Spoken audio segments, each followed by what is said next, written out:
Subhanallah, Subhanallah, Subhanallah, Subhanallah, Alhamdulillah, Alhamdulillah, Alhamdulillah, Alhamdulillah. ¿Qué es el Islam?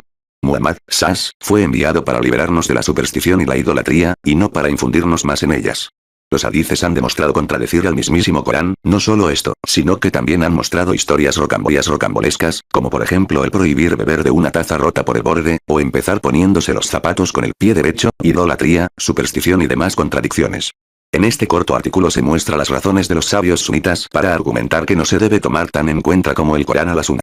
Entre las páginas de los escritos de los sabios sunitas, se exponen varios argumentos para esta cuestión. Primero, los hadices en los que el profeta, s.a.s., prohibió la escritura de los hadices. Se han transmitido hadices del profeta, s.a.s., que indican tal prohibición. 1. No escribáis nada sobre mí a excepción del Corán, y que quien lo haya hecho, que lo borre. 2. Otra narración, que es transmitida por Abu Huraira, dice: el mensajero de Allah s.a.s. vino a vernos y nosotros nos encontrábamos escribiendo los hadices, entonces dijo: ¿qué es lo que están escribiendo? Dijimos: los hadices que escuchamos de ti. Dijo: esa es una escritura que no es del libro de Allah. ¿Acaso no sabéis que los pueblos anteriores a vosotros no se extraviaron sino por escribir libros junto al libro de Allah? 3. Abu Sa'id al-Khidri narró lo siguiente: pedí permiso al profeta, s.a.s., para escribir los hadices y él se rehusó a permitírmelo. 4.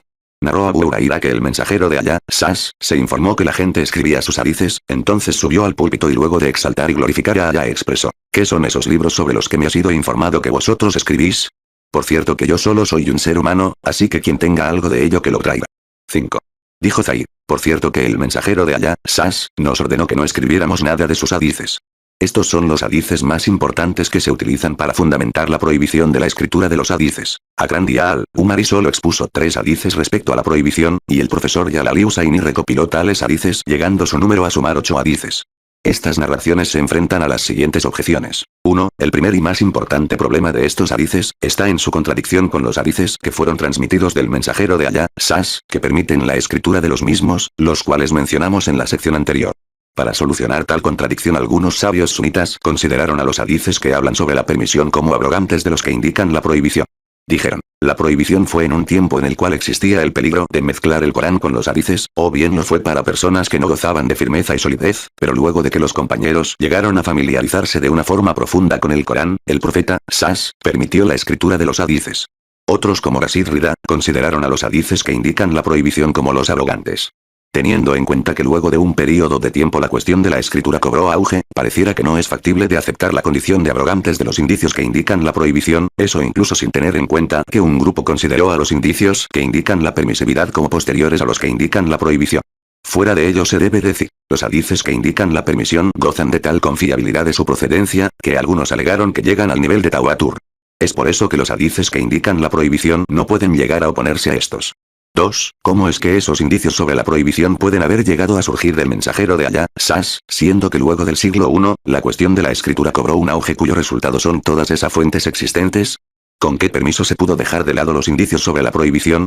En otras palabras, si los indicios sobre la prohibición de escribir los hadices son tan completos, ¿por qué los particularizamos a un tiempo en especial como el siglo I? 3. Según lo que se desprende de los documentos históricos, luego del fallecimiento del profeta, s.a.s., Abu Bakr y Umar tuvieron la intención de escribir los hadices, pero después se hicieron atrás y dejaron eso de lado. Si es que los hadices que se refieren a la prohibición surgieron del mensajero de Allah, s.a.s., ¿cómo es que al principio ellos se habían decidido a escribirlos? ¿Y por qué luego de que se hicieron atrás no refirieron la prohibición al mismo mensajero de Allah, sino que expusieron otras razones? Todo esto puede ser un claro testimonio de que tales hadices no surgieron del mensajero de Allah. Trataremos esos hadices a lo largo de este análisis. Segundo, la acción de los compañeros. La segunda prueba en la que la gente de la Sunna se apoya, para justificar la prohibición de escribir los hadices, es el accionar de los dos califas Abu Bakr y Umar luego del fallecimiento del mensajero de Allah, s.a.s. Dice Adabi: Abu Bakr reunió hadices del profeta, s.a.s., en un libro, de forma que su número llegó a sumar 500 hadices, luego de ello pidió que le trajeran fuego y los quemó. Aisha, la esposa del mensajero de Allah, s.a.s., narró lo siguiente: mi padre, Abu Bakr, reunió hadices del mensajero de Allah, s.a.s., los cuales sumaban 500 hadices. Pasó la noche, y al amanecer, me dijo: oh hijita, tráeme los hadices que tienes contigo. Entonces pidió que se le trajera fuego y los quemó. Dije: ¿por qué los quemaste? Respondió: Temo morir y que estén en mi poder, y que en los mismos haya hadices que hayan llegado a mi poder a través de algún hombre en quien yo haya confiado y me haya fiado de él, y que no sea como me lo haya narrado, y que sea yo el que transmita eso. Se ha transmitido lo siguiente de Umar. Yo quise escribir las tradiciones, pero recordé a la gente que hubo anterior a vosotros, judíos y cristianos, que escribieron libros y se volcaron a ellos dejando de lado al libro de Allá, glorificado sea, y por allá que nunca haré que se confunda el libro de Allá con nada. Abu Nadra le dijo a Abu Sa'id al-Hidri, ¿y si escribiráis para nosotros, ya que no memorizamos? Respondió, no escribiremos para ustedes, y no dispondremos, los hadices, como libro. Ibrahim at-Tamimi dijo lo siguiente respecto a Ibn Masud, quien se contaba entre los que se oponían a la escritura. Le informaron a Ibn Masud que una gente tenía un libro del cual se maravillaban, entonces permaneció con ellos hasta conseguir que se lo trajeran y entonces lo borró, después dijo, en verdad que la gente del libro anterior a vosotros, judíos y cristianos, se extraviaron porque fueron tras los libros de sus sabios y abandonaron el libro, revelado, por su Señor. ¿Qué es el coranismo o islam puro? El coranismo es una denominación musulmana que sostiene que el Corán es el único texto sagrado en el Islam. Los coranistas rechazan la autoridad religiosa de los hadices y de la sunnah, que fueron reunidos y compilados por estudiosos musulmanes siglos después de la muerte del profeta Mahoma, y son narrativas de lo que el profeta supuestamente dijo o hizo durante su vida, que los musulmanes tradicionales consideran fundamentales para la fe islámica.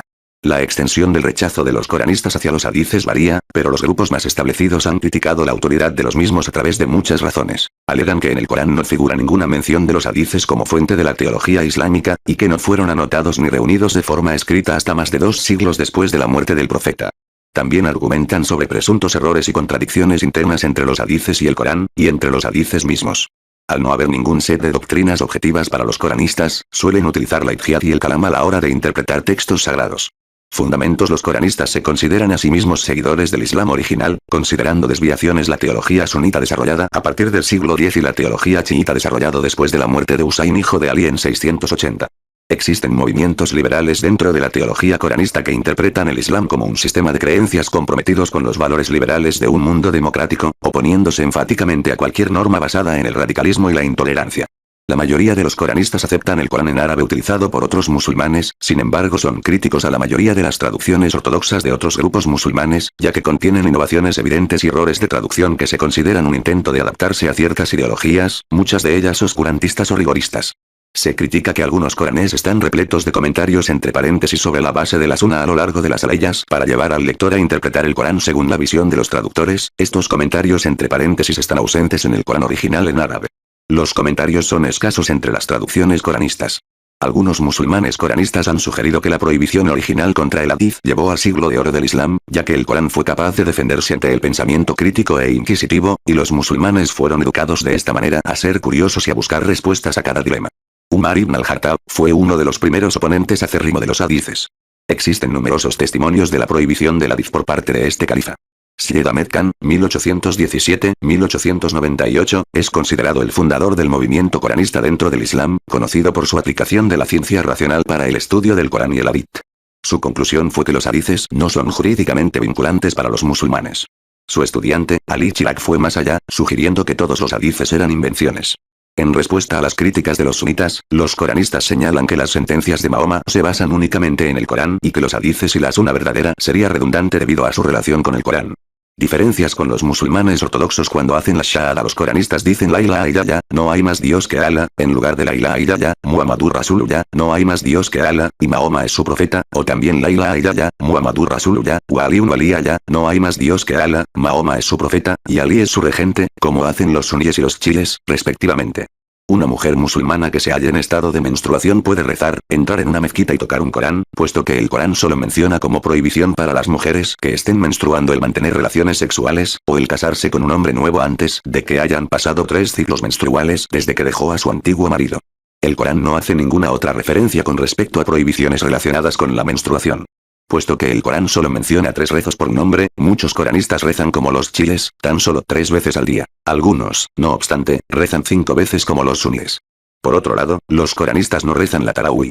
Mientras que en la sunna se menciona que los musulmanes deben de dar el 2,5% de su riqueza a obras de caridad, los coranistas donan la cantidad que ellos decidan conveniente, puesto que el Corán no establece ningún límite o cantidad establecido para ser donado. La circuncisión, ya sea masculina o femenina, en forma de la ablación de clítoris, no tiene lugar en la teología coranista. Los musulmanes ortodoxos son animados a vestirse de la manera en la que el profeta Muhammad y sus mujeres lo hacían. Los coranistas, por otro lado, no consideran que la ropa juegue un papel importante en su teología, mientras el individuo se vista de una manera modesta, de acuerdo al Corán. Por ejemplo, los hijabs o las barbas no son necesarios. Los coranistas no creen que el hecho de que una mujer amamante a un niño lo convierta en familiar de la misma. Los coranistas no creen en la existencia del Mahdi o de Dajjal, puesto que no son mencionados en el Corán. Los coranistas pueden comer comida producida por judíos o cristianos. Los coranistas no tocan la piedra negra de la Kaaba. A diferencia de los suníes y los chiíes, creen que la esclavitud no es permitida y nunca lo fue. También afirman que los suníes y chiíes interpretaron mal la frase Mama Lakata y Manukum para justificar la esclavitud y el concubinaje, dos conceptos totalmente inaceptables en la creencia coranista. Los coranistas interpretan la guerra santa como una guerra defensiva. Es decir, una guerra solo es santa cuando los musulmanes se vean amenazados en su propio terreno. Por lo tanto, para los coranistas la guerra santa no se refiere a una guerra ofensiva contra países o comunidades no musulmanas. Los coranistas rechazan la interpretación de las promesas de Alá en el Corán.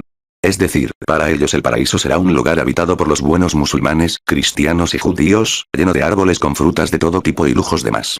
En la creencia coranista, no existe el concepto de Uri, pues los coranistas creen que Alá describe a frutas en el Corán en vez de mujeres. Para más información sobre esta interpretación, lee http://free-means.org/companions-even. Los coranistas rechazan también la errónea interpretación del Corán de los suníes y chiíes que permite a los hombres pegar a sus esposas, indicando que en el Corán la palabra idrib significa separar en vez de pegar. A diferencia de los suníes y chiíes, un musulmán o musulmana puede contraer matrimonio con un /a cristiano /a o judío /a. Rechazan la pena de muerte para la apostasía, para los practicantes de brujería, y para aquellos que mantengan relaciones homosexuales.